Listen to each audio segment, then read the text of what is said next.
This video is sponsored by the OG anime streaming service Crunchyroll, where right now you can try the premium ad-free version for 2 weeks absolutely free. Just click the link in the description and give it a shot.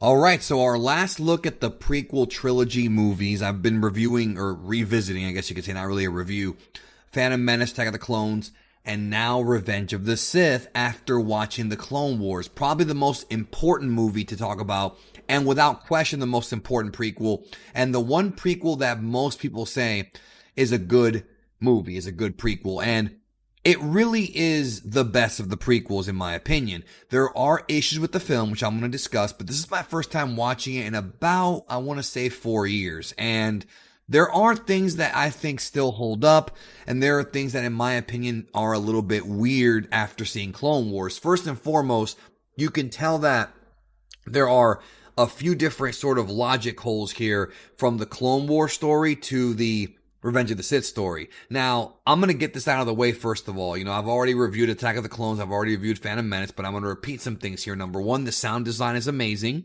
Number two, the lightsaber battles in this movie are the best of the entire franchise, right? Of all 9 movies, I feel like this one has the best lightsaber battles. And it also, to me, Hayden Christensen's acting has improved quite a bit in this film. He actually feels more like a hero, even though he's still kind of whining. He's not as bad as he was in Attack of the Clones.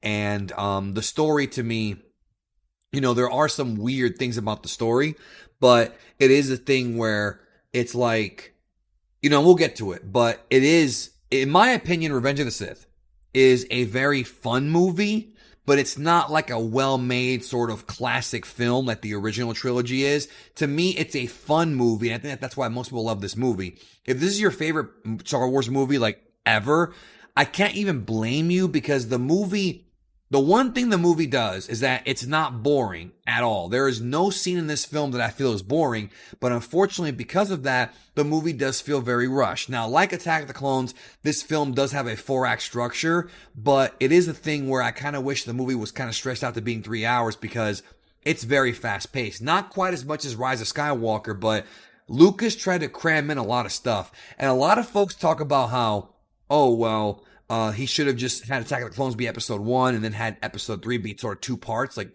episode 2 should have been the first half of this movie. Second half should have been episode 3. And I sort of see that. Like, it would have been a cool cliffhanger to kind of see Anakin become Vader in episode 2, or at least not become Vader in the suit, but I mean turn evil. And then episode 3 be sort of this plus a Jedi Purge. It didn't work out that way.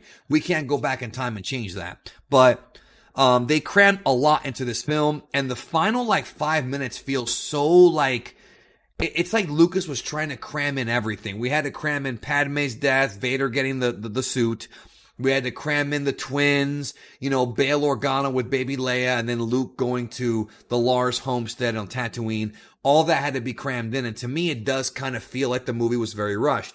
Now again, the movie works because it is a fun movie. Now, what I was saying earlier was the rise of Palpatine into power. I always enjoyed that story arc. I thought it was great. But there are some weird things here. Of course, they've been explained in the past, but, I always felt like the scaling of this movie was odd, because Dooku kind of knocks out Obi-Wan like a jabroni at the beginning of the film. And then later on in the film, Dooku's obviously, because of how Obi-Wan performed against Anakin, who ends up killing Dooku, it's one of those things where, again, I know that people have said that Dooku's been holding back and whatnot, but in watching the movie, if you don't see the novelization or anything else, you wouldn't know that. You would just think that Anakin just beat him by tapping into the dark side. And he really tapped into the dark side against Obi-Wan. And so it's weird that Obi-Wan beat Anakin, making a very dumb mistake, but yet Dooku just throws him around like nothing. So I've always found that to be very, very unusual. Also, of course, the scene where Anakin actually does turn evil, the whole Palpatine thing, to me, has kind of 2 different theories. One is, of course, that he was hiding his true form, being the grotesque face.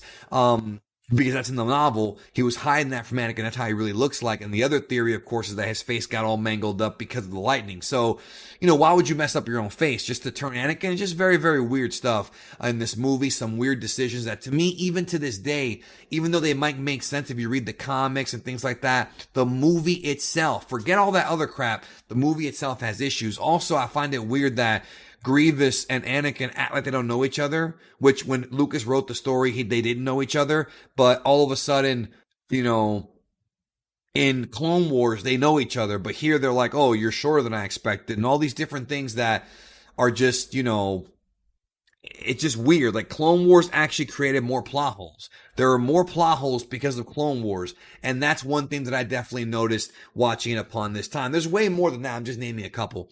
But that being said, the movie does not bore me. The movie is still a lot of fun. I really enjoy the different lightsaber battles. I do feel like Obi-Wan and Anakin's went a little bit too long. I know that some folks disagree with me on that.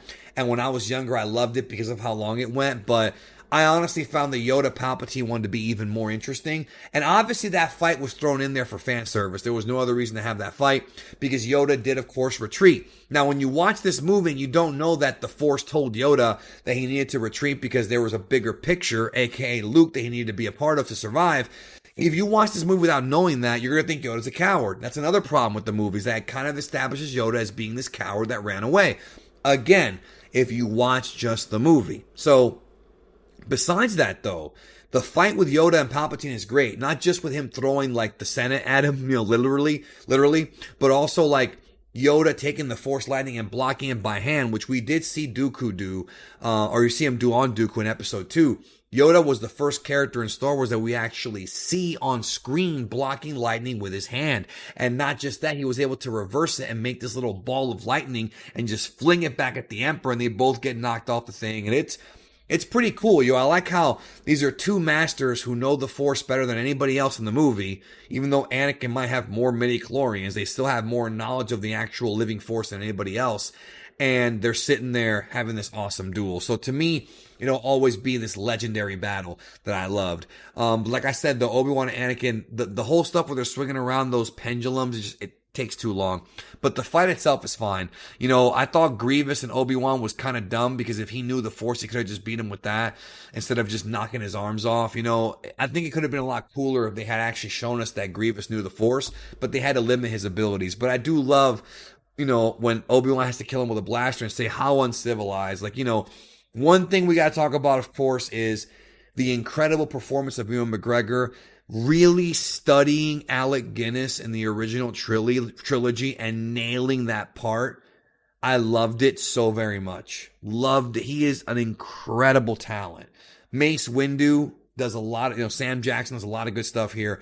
But like I've talked about time and time again, the MVP of this movie is the Emperor. He is the MVP unquestionably. You cannot argue that of Revenge of the Sith. Every scene he's in, Ian McDiarmid, every performance, you know, every speech, you know, I can feel your anger. It gives you focus, makes you stronger. Like, he's just so sadistic and just, I can't imagine how much fun Ian McDiarmid had playing this character, dude. Like, just being so evil, you know what I mean, on screen. And like, just the fact that he was able to actually duel with Sam Jackson, it's treason then. And he freaking made a jobber out of Kit Fisto. You know, don't ever underestimate the powers of the Emperor because he's very powerful. And he comes in there and he chews up Mace Windu's, like, you know, jabronis, because that's what they are, the jabronis. And then Mace Windu is able to have, you know, that good duel with him using Vapad, which of course is not talked about in the movie, of course. But it's just one of those things where, you know, like, I love that duel so much because I love how they have the close-ups of, like, Sam Jackson and Ian McDiarmid, and like they're, you know, they're not doing too many acrobatic things, but the Emperor has that sort of basic style, and you know, they're both very confident, even though Mace Windu seems more confident, you know, even though Palpatine has that plan with Anakin, you know, to mess with his head. You know, I thought that was interesting, but I do feel like, there should have been more of the seduction. I think the seduction of Anakin came way too fast. I feel like, even though it was built up in the last movie or so, it wasn't enough, and I just didn't like this whole idea of like him saying, I can't live without her. And then at the end of the day, he chokes her. He doesn't kill her, but he does choke her. You know, there's that whole thing about how she died of a broken death, which to me has always been BS. And if you watch Dash Star's video, which is a great video he made about how she actually died. The Emperor was manipulating everything, and it made perfect sense. I mean, he made a tremendous video explaining it. This whole dying of a broken heart thing is stupid because you just gave birth to 2 kids. That should keep you alive. You should be alive, take care of your children. You shouldn't just let go because your husband turned evil. Your job as a mother is to take care of Luke and Leia. She names them when they're born, just weird stuff like that I felt was just very rushed. Like, I think that this story, the core of the story works, right? And I've always felt this way, but I think the execution is lacking, in my opinion. I think that there could have been better ways to tell this same story. Does that make sense? Like, I think that I do think he was pressed for time. This is the same thing that happened with Rise of Skywalker, except Rise of Skywalker had even less time and different visions. Here, I think George Lucas had an idea of where he wanted to go, but I think the execution, ultimately, he tried to fit too much into this movie, but he tried to make an entertaining movie. And to me, it is entertaining. It's not boring. There were a bunch of scenes that were cut out of this movie too. Like that opening sequence, like the rescue of Palpatine was an hour long. And we finally get to see in the original, like almost an hour long, in the original sort of idea behind it. A lot of stuff was cut out, but, I really enjoyed the, seeing Anakin as actually being this great pilot, which Obi-Wan had talked about in episode 4.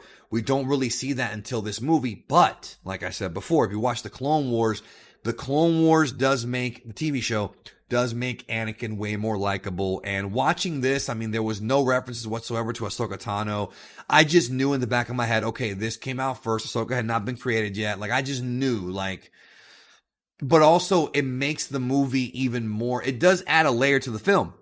And that is the fact that when Anakin is put as a member of the council, he's not granted the rank of master, and he gets pissed off about that. And I'm like, okay, that's a reason to get pissed off. And the Clone Wars actually adds to that. And I'm going to tell you why. Because when you watch the Clone Wars TV show, you're seeing this great hero, Anakin, this great leader, helping out the Republic in this battle. Not just that, but you see him having incredible battles, almost sacrificing his life for this damn war, and you see him training Ahsoka Tano. So the fact that he's so powerful in the Force, and that he also has a Padawan, it's dumb. It's dumb to me that he was not given the rank of master. So I can see that being a reason for him to get pissed off at the Jedi Council.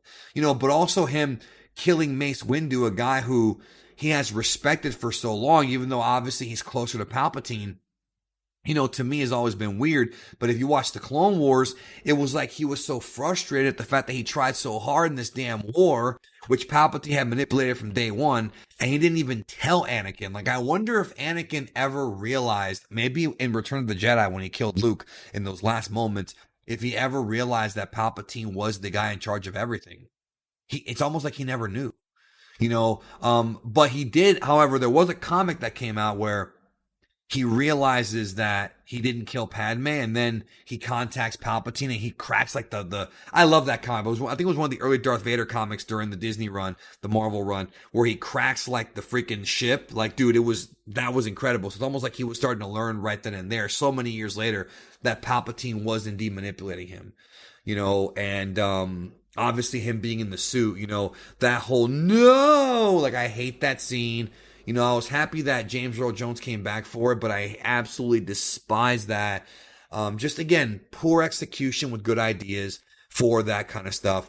But the fight scenes were amazing. And the movie, it definitely felt the most like Star Wars of the prequel trilogy. It felt like the original trilogy. You all started to see the Star Destroyers and different aesthetics that we recognize from the original trilogy in this movie. So, it really is the best of the prequels. Clone Wars just made it so that Anakin's fall was a little bit more powerful. And also, another thing that Clone Wars added was, remember the whole story of Obi-Wan falling in love with the Mandalorian and that whole thing, right? The Queen or whatever, the Duchess.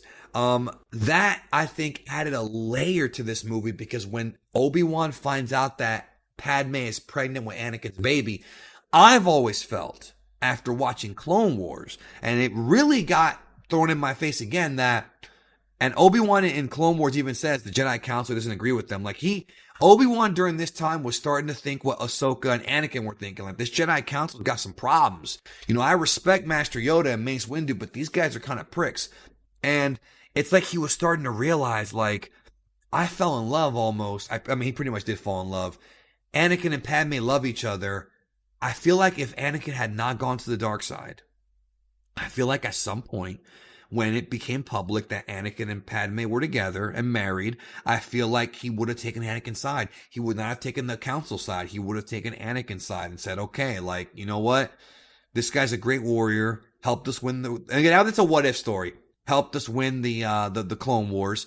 Let him have his damn wife and children. Let him have his wife and his twins and live happily ever after. He can retire from the war, and then all that love he had for his mom he can give to his kids, and that would have been a beautiful ending to his life. Like, think about that. Think about that right now, how much of a great ending it would have been if Anakin did not go evil, did kill the Emperor in episode 3. Obi-Wan would have probably been like, yo, leave this guy alone. He's fought the war. He's done. He's a Jedi Master. Maybe he could have trained other students or even trained Luke and Leia himself. You see what I'm saying? What would that have accomplished? How powerful would they be if they were trained by Anakin since they were children? Or maybe Padme wouldn't have allowed it. Who knows? But I've always thought about that. And that's one thing that does make this story ultimately tragic, is that I have thought about, what if Anakin never turned to the dark side? Like, it would have been... he would have had a much happier ending. At the end of the day, he was able to redeem himself, and he told Luke that his sister was right and all that good stuff, but I do think it would have been a happier ending. So, with that being said, those are my thoughts on Revenge of the Sith after not seeing it for 4 years and now watching Clone Wars. There's some more weird stuff with the plot there that I thought was a little disjointed, but overall, Revenge of the Sith is the best prequel, and it is entertaining, and Ian McDiarmid's amazing. He steals the show, and that's how it's going to be. But definitely got problems. The movie does have some really weird problems and plot issues, and they cram too much in, and we're going to have the droids mind wiped, and all this stuff that was just kind of crammed in there. They even had George Lucas's kid swinging a lightsaber around just because Lucas wanted to do that. Did you know that Lucas thought about putting NSYNC in episode 2? I'm not kidding. That was actually a thing. Because his daughter was fans. This is back in 0102 when he was making the movie, and NSYNC was super hot, super popular. You know what I mean? Lucas is weird like that, but he told his story, I guess. And even though he wants to bullshit people and say, oh, I had the whole thing planned out since 1975, we know that's BS. He did not have the whole thing planned out. He probably had a loose outline. It's been covered in the Secret History of Star Wars book. He had different scripts and different ideas. But now we have what wound up being the prequels. And ultimately, I still think the original trilogy is leagues above anything else. That's, to me, the original canon. Everything else is extra. Am I thick-headed for thinking that? Maybe. That's my opinion. Anyways, thank you. Hope you have a great day. And let me know what you think about Revenge of the Sith now after watching Clone Wars. It does make the fall way more tragic, I feel, after watching Clone Wars. I'll talk to you soon.